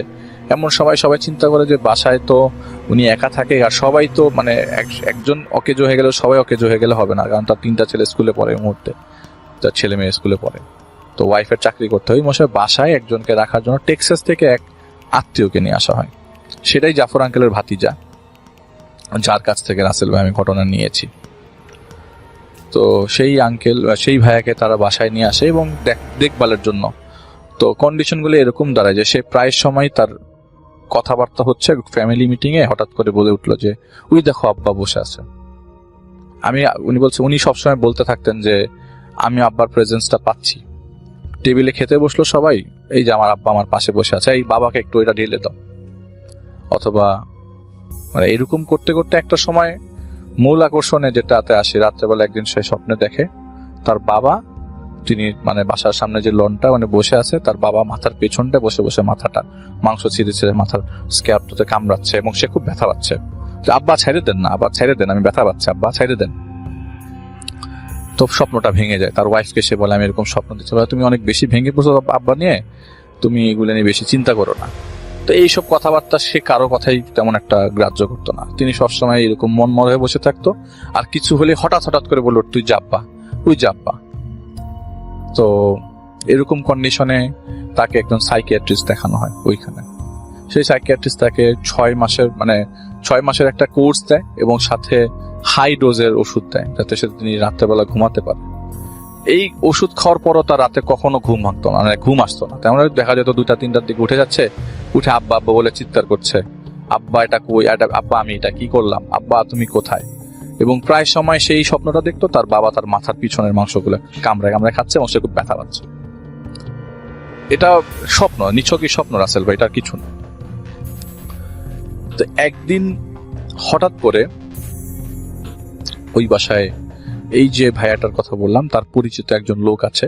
তো মাওলানার বলাটা ঠিক হবে না, তো ওইখানে তার প্যান্ট শার্ট পরতে হতো, দাঁড়িয়ে আছে, সে যথেষ্ট জানাও লোক আর কি। সে ওই বাসাটায় ঢোকার সময় বলে যে এই বাসায় তো ঢোকার অবস্থা নাই, এই বাসায় আমি ঢুকতে পারবো না, আমাকে বাইরে বসার ব্যবস্থা করেন, আর এখানে বিপদ আছে আর কি। তো আমাকে একটা আয়না দেন, আমি যখন কথা বলতে থাকবো তখন আমার কথার মাঝখান দিয়ে কেউ ইন্টারাপ্ট করবেন না। সে আয়না তখন দেখছে এবং বলছে যে আপনাদের বাসায় 2টা বদজিন ছিল, একটা বদজিন বাংলাদেশে চলে গেছে, একটা বদজিন স্টিল এক্সিস্ট করছে এখানে। সেই বদজিনটা আপনাদের সবারকে কোনো সমস্যা নেই, সেই বদজিনটা আপনার হাজবেন্ড জাফর সাহেব তাকে খুব অপছন্দ করেন এবং তাকে তার মৃত্যু কামনার জন্য কামনাও করছেন এবং মারার সুবর্ণ সুযোগ খুঁজছেন। এটা যে কোনো সময় হয়ে যাবে, যে কোনো মুহূর্তে হয়ে যাবে। সে সুযোগটা পেলেই হয়তোবা বড় ধরনের ক্ষতি করে ফেলতে পারে, হয়তো মরে যাবে, নইলে সারা জীবনের জন্য পঙ্গু হয়ে যাবে। ওনার জন্য লক্ষ্য রাখবেন এবং আপনাদের কন্ডিশনটা ভালো না, এই কন্ডিশনটাকে উত্তরণ পেতে কখন হবে সেটা আমি বলতে পারছি না। এই বলে সেদিন সে বাসা ত্যাগ করে, কোনো সলিউশনই দেয় না, তার কোনো সলিউশনই কেউ পায় না। আমি রাস্তাটা বেশি লম্বা করছি ঘটনাটা, তারপরে যতটুকু শর্টে বলা যায়। ওই পরবর্তী মুহূর্তের ঠিক 5 থেকে 7 দিন পর সেদিন প্রচন্ড বৃষ্টি, এত বৃষ্টির মধ্যে রাত্রে 2টার দিকে হঠাৎ করে তার ঘুম ভাঙে এবং সে নিচে আসে। নিচে আসার পর সে শুনে থাকে দরজার বাইরে থেকে কেউ একজন জোরে জোরে দরজা ধাক্কাচ্ছে। ওই পাশে আশেপাশে কোনো বাঙালি লোকজন ছিল না যে দরজার পাশে এসে দাঁড়ায় বাংলা কথা বলবে। বলছে যে আমি তোকে খাবো এবং এমন ভাবে খাবো তোর কোনো চিহ্ন থাকবে না। এটা বাসার সবাই শুনছে, তার ছেলে মেয়েরা ছাড়া। তো এরকম শব্দ শোনার পর তিনি খুব ঘাবড়ে যায় এবং জাফর সাহেব নিজেই তার অকপটে সেসব কথা স্বীকার করে, বলে যে আমাকে মাফ করে দেন। সে কাউকে কিন্তু বলছে না, সে হঠাৎ করে সোফার মধ্যে বসে বসে মাথা নিচু করে কান্না করতে করতে বলছে আমাকে মাফ করে দেন, আমি আর পারছি না, আমাকে মাফ করে দেন। সেদিন যদি আব্বাকে আমি বাংলাদেশে পাঠাই দিতাম আমার ওয়াইফের কথা শোনার পরে, তাহলে এই ঝামেলাগুলো এখন হইতো না। কি কারণটা সে বলে নিজে স্বীকার করে যে তার বাবা ঠিক পরের দিন ঠিকই অসুস্থ ছিল, তার সহ্য হচ্ছিল না তার বাবার কষ্ট, সে তার বাবার খাওয়ার সাথে বিষ মিশিয়ে দেন এবং মরফিন একসাথে ইনজেক্ট করে মেরে ফেলেন। ওইটা মার্ডার ছিল। তার বাবাকে তিনি মেরে ফেলেন। এরপর থেকেই তার বাবা তার কোনো কিছু থেকেই যাচ্ছিল না। ইভেন সে শুয়ে থাকলেও তার বাবা পাশে শুয়ে থাকে, সে বসে থাকলে তার বাবা পাশে বসে থাকে। সে বলে যা তুমি যা বলবা, বাইরে ওই দরজা ধাক্কানোর শব্দ হচ্ছে এবং সে বলছে যে তুমি যা বলবা তাই হবে, আমাকে প্লিজ ছাড়ো, আমাকে মাফ করো, আমি বাঁচতে চাই। পরবর্তী সময়ে ওই যে লোকটাকে নিয়ে এসেছিল, যে ভাইয়াটার ঘটনা আমি তার কাছ থেকে শোনা, তার নামটা আমি বলছি না, সেই ভাইয়াটা যেই টেক্সাসের যে ভাইয়াটা আপনার লোকটা সাথে করে নিয়ে আসছিল, সেই লোকটাকে তারা পরবর্তী সময় তারা একটা ল্যাম্প তাকে পূর্ণভাবে ব্যবস্থা করে দেওয়া হয়, ল্যাম্পটা রান্না করে বা কিছু একটা করে দেওয়া হয় এবং তার কাছ থেকে ক্ষমা চাইয়ে নেওয়া হয় এবং খুব কষ্টে তার কাছ থেকে মাফ পাওয়া যায় এবং জানা যায় যে আরেকটা জিন যেটা ছিল সেটা তার বাবার কবরের পাশেই থাকে, সে বাংলাদেশে গিয়ে সেই আরেকজনের কাছে মাফ চাইতে হবে। পরবর্তী সময়ে তিনি বাংলাদেশে যান এবং সেই জিনের কাছে, সেই কবরস্থানে যে মাফ চান বাবার কাছে, যে বাবা তুমি আমাকে মাফ করে দাও। এখন রাসেল ভাই মাফের বিষয়টা তো সম্পূর্ণ উপরে হাতে, আমি সেটা জানি না, আমি সেটা বলতে পারছি না। তবে ওই লোকটা বলেছিল যে ওরা দুজন মাফ করুক আর যাই হোক, উনি পরবর্তী সময়ে তাকে আর ওনারা ডিস্টার্ব করেন নাই ওই ঘটনার পরে। এই ঘটনা টানটাতে স্ট্রেচ করতে করতে 2000 সালে তিনি সবার কাছে ওই ঘটনাগুলো শেয়ার করলো। এটা স্ট্রেচ করতে 2000 পর্যন্ত লেগে যায়। 2011 সালে যখন তিনি মারা যান তখন তিনি বলেন যে মারা যাওয়ার 3 দিন আগে মানে আমেরিকাতেই 3 দিন আগে তিনি তার ছেলে মেয়েদেরকে বলতে থাকে যে তোমরা আমার জন্য দোয়া করো, আমার সময় নাই।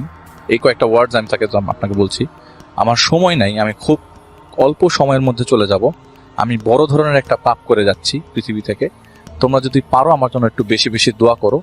আমি জানি না আমার বাবা আমাকে মাফ করেছে কিনা, এটা আমি সম্পূর্ণ পরে ছেড়ে দিচ্ছি। এটাই তার লাস্ট ওয়ার্ড ছিল। এরপর তিনি কোমায় চলে যান এবং প্রায় 3 দিন পর তিনি মারা যান। এটা ছিল ঘটনা রাসেল ভাই। থ্যাংক ইউ সো মাচ আপনার ঘটনার জন্য, আপনাকে অনেক ধন্যবাদ। এবং আমি এখন যেটা করব সেটা হচ্ছে চলে যাব সরাসরি আমাদের পরবর্তী যে অতিথি আছেন তার কাছে। আসসালামু আলাইকুম লিসেনার্স, সামির বলছিলাম।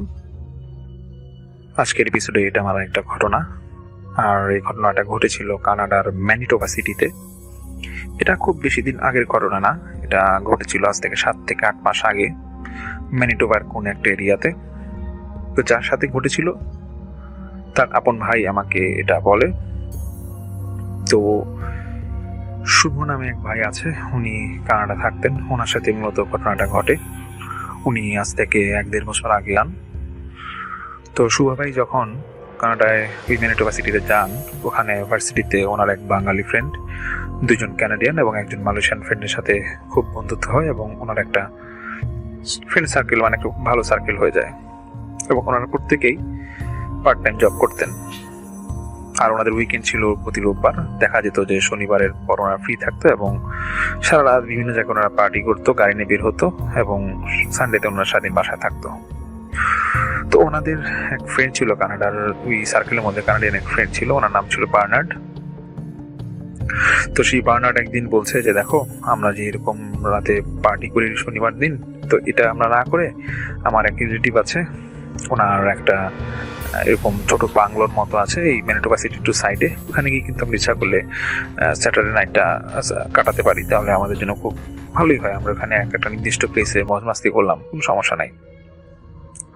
তখন বাকি ফ্রেন্ডগুলাও রাজি হয় এবং বলে যে ঠিক আছে, তাহলে এক কাজ করে আমরা একদিন দেখে আসি এটা কেমন।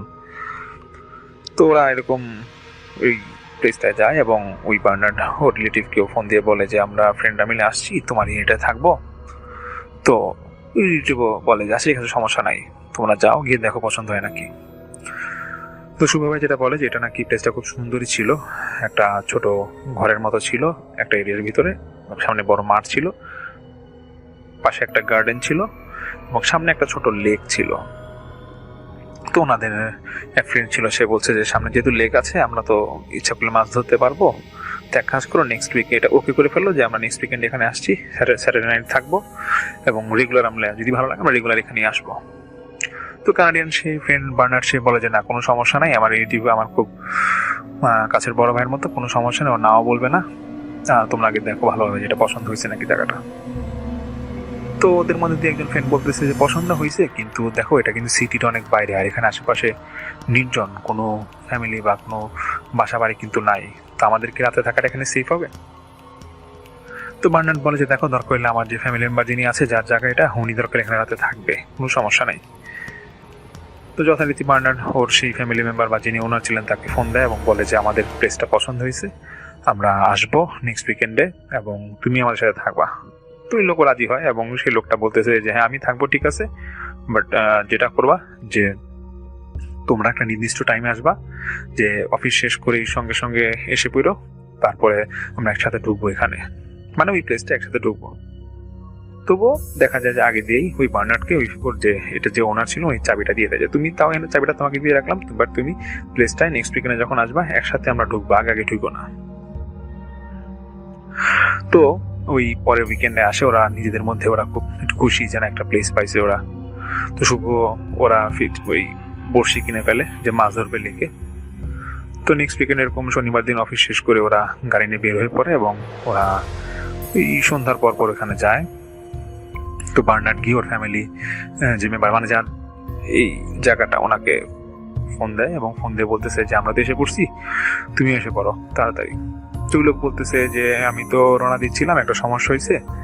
আচ্ছা ঠিক আছে, এক কাজ করো, তোমরা ঢুকো, তোমরা জাস্ট ওই যে বনফায়ার আয়োজনটা করো, আমি আসতেছি।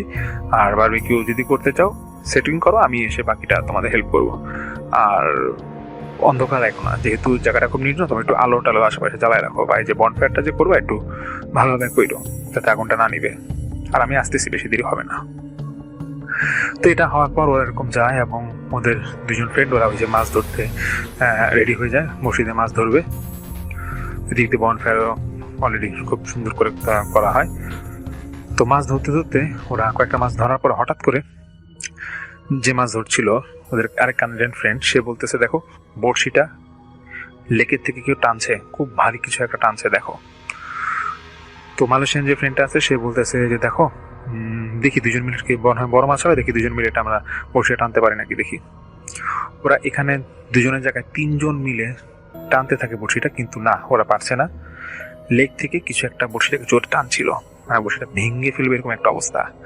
তো তারপরে একটা সময় দেখা যায় যে শুভ্র দেখে যে বড়শিটা নাকি একবার টান দিয়ে নিয়েই যায়। তখন ওদের আরেক ফ্রেন্ড বলে হয়তো বা এমন হয়েছে যে কোনো ভারী মাছ বা বড় মাছ হবে এখানে, ভারী সে এটা টান দিয়ে নিয়ে গেছে। আচ্ছা থাক, দরকার নাই, আমরা যা মাছ ধরে এখানে অল্প কয়েকটা ধরছি থাক। তো একজন বার্নার্ডকে বলে যে তুমি তোমার রিলেটিভকে ফোন দাও, ওনাকে বলো এখানে আসার জন্য, আমরা তাহলে আমাদের বারবিকিউ বা অন্যান্য যা পার্টি প্রোগ্রামটা আছে সেটা আমরা শুরু করি। তো বার্নার্ড ও রিলেটিভকে ফোন দেয়, দেখছে উনি ফোন ধরতেছে না, তো ভাবে যে হয়তো বা কাছাকাছি এসে পড়ছে। তো কিছুক্ষণের মধ্যে ওদের বেশ ঠান্ডা লাগে, যদিও তখন ঠান্ডাই ছিল, বাট খুব ঠান্ডা লাগতেছে, ঠান্ডা বাতাস আসতেছে এবং আগুন যেটা বনফায়ারে যেটা করেছিল এটা আস্তে আস্তে নিভে যাচ্ছিল। তো শুভ আরও যে দুজন ফ্রেন্ড আছে ওরা ঠিক করে যে পাশে যে গার্ডেনটা আছে, বাগানটা আছে, ওখান থেকে গাছপালা থেকে ডালপালা নিয়ে আবার আগুনটা ব্যবস্থা করবে যাতে একটু ভালোভাবে আগুনটা ধরানো যায়। তো ওখানে একটা বড় গাছ ছিল। ওদের মালয়েশিয়ান ফ্রেন্ডটা যখন ওই কোনো মানে ছোট ছোট গাছের কোনো অংশ পাওয়া যায় দেখতে যায়, হঠাৎ করে একটা বড় ডাল ভেঙে পড়ে ওর ঠিক সামনেই। এটা ভাঙার পরে ওইটু ভয় পেয়ে যায়, ও শুভকে ডাক দিয়ে বলতেছে দেখো বুঝলাম না এই ডালটা হঠাৎ করে এখানে ভেঙে পড়লো কেন। আরেকজন ফ্রেন্ড বলতেছে হয়তো বাতাস আছে, ওইখান থেকে হয়তো ভেঙে পড়ছে। তো এটা কোনো রকম এখান থেকে এসে পড়ে এবং বার্নার্ডকে বলে দেখো বার্নার্ড, এখানে আসলে আমরা তো এখানে নতুন, আর এখানে তো দেখো আমাদের থাকাটা খুব রিস্কি হচ্ছে, তুমি তোমার রিলেটিভকে ফোন দাও, দেখো উনি আসতেছে না কেন। হঠাৎ করে এক ফ্রেন্ড বলতেছে দেখো লেকের মধ্যে ওইখানে কিছু একটা মনে হয় লাফ দিল। এবং এটা বলতে বলতে যখন লেকের কাছে যায় ওরা দেখতেছে যে মানুষ আকৃতির কিছু একটা হবে যে লেকের মধ্যে লাফ দিছে। এটা দেখার পর নাকি ওদের যারা দেখছে এটা মানে যে 2-3 ফ্রেন্ড দেখছিল ওরা খুব ভয় পেয়ে যায় এবং বাকি দুজন তো দেখে নাই, ওরা নাকি ও বলতেছে যে না এটা কিছু হয় নাই।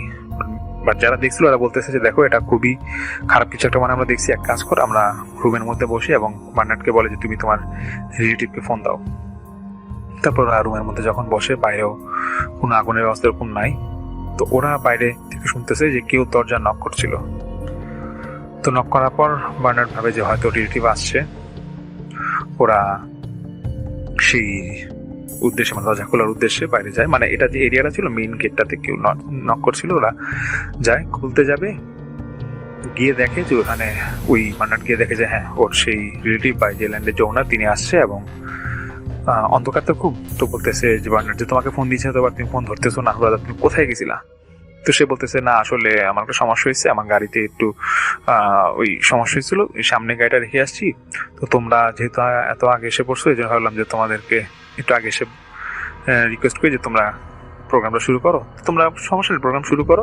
বা তোমার বনফায়ার কোথায়? বনফায়ার তো আগুনগুলো নিয়ে গেল কেন? ওই নিয়ে বলতেছে যেটা কোথায়। তো ওই মানে বলতেছে না আমরা এরকম তো বনফায়ারের মতো আয়োজন করছিলাম, কিন্তু সমস্যাটা হচ্ছে যে এখানে আগুনটা নিভে গেছে। তো আমরা জ্বালানোর ব্যবস্থা করতেছিলাম, কিন্তু ডালপালা খুব একটা পাচ্ছিলাম না। তো সেই লোক বলতেছে আচ্ছা ঠিক আছে, তোমরা রেডি করো, আমি আসতেছি, আমার গাড়িটা সামনে আছে, আমি এটা নিয়ে আসতেছি।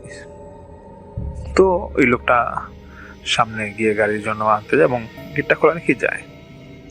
এরকম আধা ঘন্টা হয়ে যায়, 1 ঘন্টা হয়ে যায়, লোকটা আসে না। এদিকে রাতও বাড়তেছে।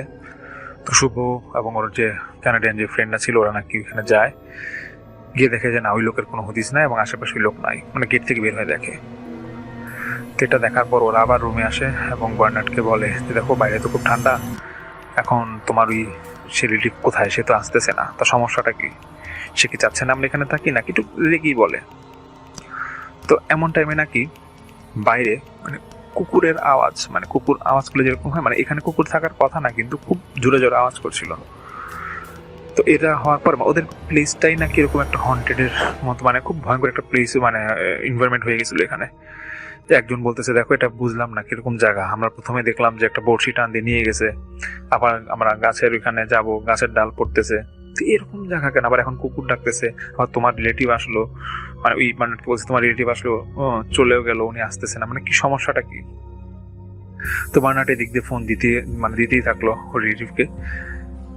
কয়েকটা ফোন দেওয়ার পরে রিলেটিভের সেই ওয়াইফ ধরে ফোনটা এবং সে বলতেছে বার্নার্ডকে, দেখো বলছে বার্নার্ড আসলে আমরা সরি, আমি সহায় আসতাম, তো তোমার এরকম আমার হাজব্যান্ড, ও তো মানে যিনি ওনার ছিল, বলছে ও তো এরকম আসার পথে অ্যাক্সিডেন্ট করছে, আমরা একটু হসপিটালে আসছি, যদি সম্ভব হয় তোমরা একটু আসো। তো বার্নার্ড বলে যে ওকে তো দেখলাম ও মাত্র আমাদের এখানে আসলো, কখন অ্যাক্সিডেন্ট করলো। তুই লোকের ওয়াইফ বলতেছে যে যেটাই হওয়ার হয়েছে তোমরা একটু আসো, পারলে আসো। তো হসপিটালের ঠিকানা দেয়, ওরা 5 জন, মানে শুভরা যারা 5 জন ছিল, ওরা গাড়ি নিয়ে হসপিটালে যায় এবং বার্নার্ডকে বলে, মানে বার্নার্ড ওর রিলেটিভকে বলে যে ব্রাদার তোমার এখানে কি এরকম অবস্থা, কেন অ্যাক্সিডেন্ট করলা কিভাবে, কখনই বা করলা, আর তুমি এসে চলে গেলা কেন, তুমি তো আমাদের প্রোগ্রামে থাকলে সমস্যা হইতো না। তখন সেই রিলেটিভ বলে যে আমি তো তোমাদের প্রোগ্রামে যাই নাই, তোমাদের প্রোগ্রামে তো আমার যাওয়ার ইচ্ছা ছিল, আমি আমার ওয়াইফকে নিয়ে যাইতাম, কিন্তু মাঝপথে যাওয়ার পর আমি একটা গাছের সাথে ধাক্কা খেয়ে আমার গাড়িটা অ্যাক্সিডেন্ট করে, আর আমি এরকম হাতে খুব ব্যথা পাই, আমার ওয়াইফ সেফ থাকে, তো এর জন্য এখন আমার ওয়াইফ হসপিটালে নিয়ে আসলো, তোমরা কি বলতেছো, ওখানে কে ছিল। তো বার্নার্ড বলতেছে যে না, তোমার মতো এক লোক আমাদের কিরকম দরজা নক করলাম, নিজে দেখলাম তুমি আসছো, তো তুমি আসো না, এটা আমার কেমন হইলো। বার্নার্ড মানে কিছুতে বিশ্বাস করতে পারছিল না এবং শুভ ওরা যারা ফ্রেন্ড সার্কেল ছিল ওরা নাকি বলা মানে ভয় পেয়ে গেছে আচমকা, কি বলতেছে এই লোক। তখন বার্নার্ডের সেই রিলেটিভ বলে যদি বিশ্বাস না হয় দরকার হলে তুমি এখানে যে নার্স আছে ওনাকে বলো, দেখো আমি কোনটা আমি এখানে আসছি, আমি তো তোমার প্রথম ফোনের কল পাওয়ার পরেই সেই সন্ধ্যার সময় আমরা রওনা দিছিলাম, তারপরে অ্যাক্সিডেন্ট করি। তখন বার্নার্ড বলে যে দেখো আমরা এখানে যাওয়ার পর লেকে মাছ ধরছিলাম, এই সিচুয়েশনটা বলে যে এখানে আমার বড়শিটাকে নিয়ে গেল, তারপরে আমরা আবার দেখতেছিলাম যে কেউ মনে লেকে ঝাঁপ দিচ্ছে, যে ওনার ছিল বা যে রিলেটিভ উনি ছিল উনি বলতেছে দেখো তোমরা গেছো ভালো কথা, আমি এর জন্যই গেছিলাম যে তোমার যেটা সেফ থাকো, কারণ এখানে রাত্রেবেলা কেউ তো থাকে না, এই জন্য অনেকেই আমার আগেও দুইটা রিলেটিভ ছিল এখানে, ওরা অনেক এরকম সমস্যায় পড়ছিল, আর তোমরা যে লেকে মাছ ধরতে গেছো আসলে মাছ ধরাটা ঠিক হয় নাই, আমি তোমাদেরকে বলতে ভুলে গেছিলাম, তো যাক যেটা হওয়ার হয়েছে, তোমরা এটা ভয় পাওয়ার কিছু না, তোমরা এখানে আপাতত আর যাও না, পরে যদি কখনো যাও আমি সবাই যাব, আর সত্যি কথা বলতে আমি সেখানে যাই নাই এবং তোমরা কাকে দেখছো জানি না, আর আসলে জায়গাটা রাত্রেবেলা থাকাটা একটু রিস্ক, এই জন্য আমি তোমাদের সাথে থাকতে চাইছিলাম, তো আমি যেহেতু পারলাম না, তো এই জন্য আমি এক্সট্রিমলি সরি, আর আশা করি তোমরা নেক্সট এরকম আমাকে ছাড়া কখনো যাও না। এটা বলার পর শুভ নাকি ওরা ফ্রেন্ড সার্কেল একটু ভয় পেয়ে যায় এবং ওরা বলতে আচ্ছা ঠিক আছে কোনো সমস্যা নেই আমরা যাবো না। তো এটাই ছিল আসলে ঘটনা। থ্যাংক ইউ সো মাচ আপনার ঘটনার জন্য, আপনাকে অনেক ধন্যবাদ এবং আমরা চলে যাব আমাদের পরবর্তী অতিথির কাছে, আশা করছি যে তার যে শোনানো ঘটনাটা সেই ঘটনাটা আপনাদের ভালো লাগবে। যেভাবে ঘটনাটি ইমেল করে পাঠিয়েছেন ঠিক সেইভাবেই পড়ার চেষ্টা করব। ঘটনাটি ঘটেছিল বছর 2 আগে উত্তরবঙ্গের এক নির্জন হাইওয়েতে। আমাদের এক লিসেনার ভাই, নাম তার ইমরান পেশায় একজন ট্রাক ড্রাইভার। সেদিন গভীর রাতে তিনি বগুড়া থেকে ঢাকা ফিরছিলেন, সাথে ছিল তার হেল্পার কাসেম। রাত তখন আনুমানিক 3টা। কুয়াশায় সামনের রাস্তা প্রায় দেখাই যাচ্ছে না। চারপাশ একদম শুনশান, মাঝে মাঝে দু একটা নাম না জানা পাখির ডাক ছাড়া আর কোনো শব্দই নেই। হঠাৎ হেডলাইটের আলোতে ইমরান দেখলেন রাস্তার মাঝখানে এক বৃদ্ধা দাঁড়িয়ে হাত নাড়ছেন। পরনে তার সাদা শাড়ি, কিন্তু শাড়িটা ধুলো আর রক্তমাখা। ইমরান ব্রেক কষলেন। কাসেম বরাবর বারণ করছিল গাড়ি না থামাতে, কিন্তু দয়াপরবশ হয়ে ইমরান জানালার কাচ নামালেন। বৃদ্ধা ভাঙা গলায় বললেন, বাবা, আমার নাতনিটা খুব অসুস্থ, একটু সামনে নামিয়ে দিবে? ইমরান রাজি হলেন। বৃদ্ধা পিছনের সিটে গিয়ে বসলেন। গাড়ি চলতে শুরু করলো, কিন্তু কয়েক মিনিট যেতেই গাড়ির ভেতরে এক অদ্ভুত পচা গন্ধ ছড়িয়ে পড়ল, ঠিক যেন অনেক দিনের পুরনো মরা পচা মাংসের গন্ধ। ইমরান লুকিং গ্লাসে পিছনের সিটের দিকে তাকাতেই তার হার্টবিট যেন বন্ধ হওয়ার অবস্থা। তিনি দেখলেন পিছনের সিটে কোনো বৃদ্ধা নেই, সেখানে বসে আছে এক বীভৎস অবয়ব, যার অর্ধেক মুখ নেই আর গর্ত হয়ে যাওয়া চোখ থেকে অনবরত পোকা বেরিয়ে আসছে। সেই বীভৎস জিনিসটা ইমরানের দিকে তাকিয়ে খিলখিল করে হাসতে শুরু করলো। হঠাৎ কাসেম চিৎকার করে উঠল, ওস্তাদ, সামনে তাকান! ইমরান দেখলেন রাস্তার মাঝখানে সেই বৃদ্ধা আবার দাঁড়িয়ে আছেন, কিন্তু এবার তার উচ্চতা প্রায় 10 ফুট। গাড়িটা সরাসরি সেই ছায়ার ভিতর দিয়ে চলে গেল। মুহূর্তের মধ্যেই গাড়ির ইঞ্জিন বন্ধ হয়ে গেল আর সব আলো নিভে গেল।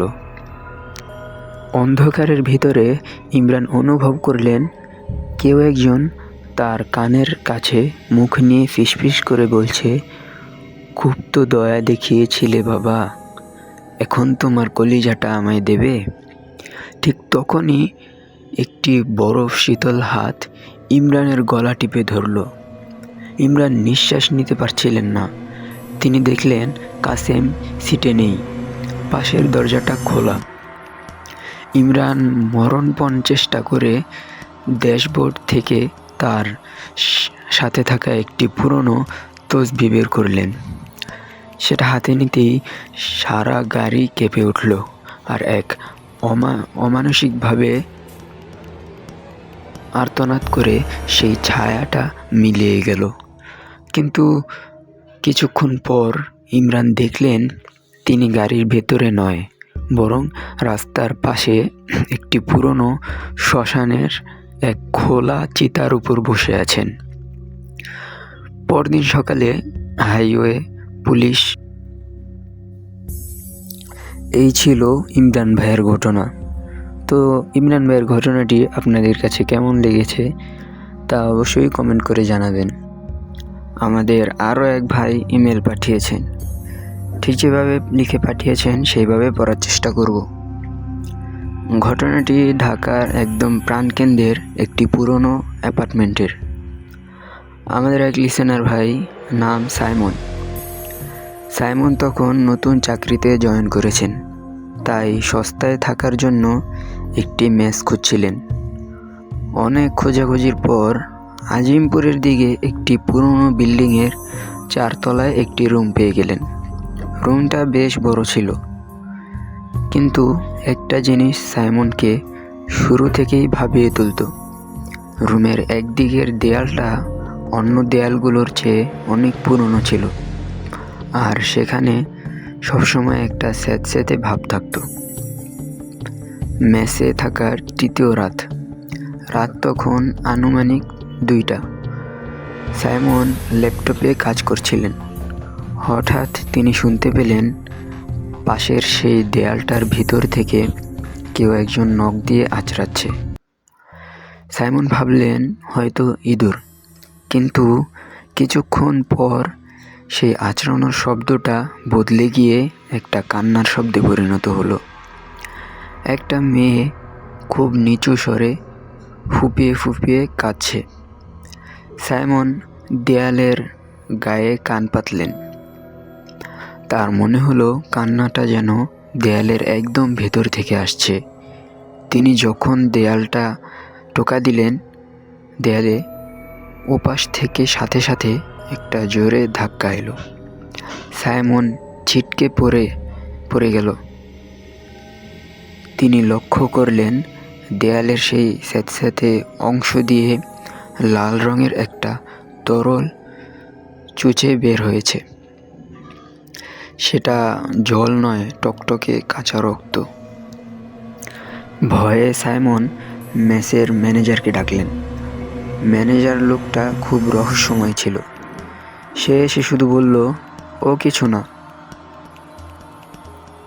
পুরনো পাইপলাইনে মরিচা পড়েছে। কিন্তু সাইমন দমবার পাত্র নয়। পরদিন বিকেলে যখন মেস খালি ছিল, সাইমন একটা হাতুড়ি দিয়ে দেয়ালের সেই জায়গাটা একটু খুঁড়তে শুরু করলেন। কিছুটা মাটি আর সিমেন্ট সরানোর পর তিনি যা দেখলেন তাতে তার চিৎকার গলাতেই আটকে গেল। দেয়ালের ভিতরে ইটের বদলে সাজানো আছে মানুষের মাথার খুলি, আর সেই খুলিগুলোর মাঝখানে একটা পুরনো কালো সুতোয় বাঁধা পুতুল। পুতুলটার সারা শরীরে অসংখ্য সুই ফোটানো। ঠিক তখনই ঘরের জানালাগুলো দমার করে বন্ধ হয়ে গেল। দিনের বেলাতেও ঘরটা যেন কবরের মতো অন্ধকার হয়ে উঠল। সাইমন দেখলেন দেয়ালের সেই গর্ত থেকে একটা কুচকুচে কালো হাত বেরিয়ে আসছে। হাতটা অস্বাভাবিক লম্বা, আর নখগুলো যেন ধারালো ব্লেড। সে হাতটা সাইমনের গলা লক্ষ্য করে এগিয়ে আসতে লাগলো। বাতাসের ভেতর থেকে একটা বিকট কণ্ঠস্বর শোনা গেল, 40 বছর পর কেউ আমার দেয়াল ভাঙার সাহস করেছে। আজ তোর কলিজা দিয়ে আমার তৃষ্ণা মেটাবো। সাইমন কোনো মতে ঘর থেকে বেরিয়ে বারান্দায় এসে নিচে লাফ দেওয়ার কথা ভাবছিলেন। ঠিক তখনই মেসের পাশের মসজিদের মুয়াজ্জিন সাহেব আজান দিয়ে দিলেন। সাথে সাথে সেই অশরীরী শক্তিটা এক বিকট আর্তনাদ করে দেয়ালের ভিতরে মিলিয়ে গেল। পরবর্তীতে জানা যায় ওই বিল্ডিংটা যেখানে তৈরি হয়েছে সেখানে এক সময় এক তান্ত্রিকের ডেরা ছিল। সেই তান্ত্রিক তার শত্রুদের জীবন্ত দেয়াল চাপা দিয়ে মারত। সাইমন সেই রাতেই মেস ছেড়ে দিলেন, কিন্তু আজও যখন তিনি কোথাও দেয়াল আঁচড়ানোর শব্দ শোনেন, তার সারা শরীর বরফ হয়ে যায়। আজও তিনি রাতে ঘুমালে স্বপ্নে দেখেন দেয়ালের সেই কালো হাতটা তাকে ডাকছে। তো এই ছিল সাইমন ভাইয়ের পাঠানো ঘটনাটা।